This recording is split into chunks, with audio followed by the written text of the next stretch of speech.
大家好，歡迎嚟到衝鋒 B 電子小教室，我係你哋嘅老師衝鋒 B 啊。今日我哋會講變頻冷氣機。咩話？電費咁貴，我明明淨係開冷氣咋喎。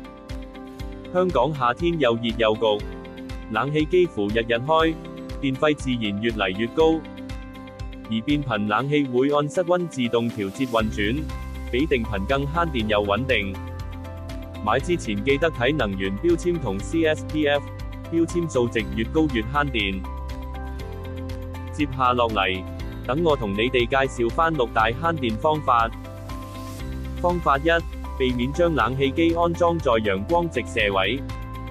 方法2，混合使用冷氣機跟風扇。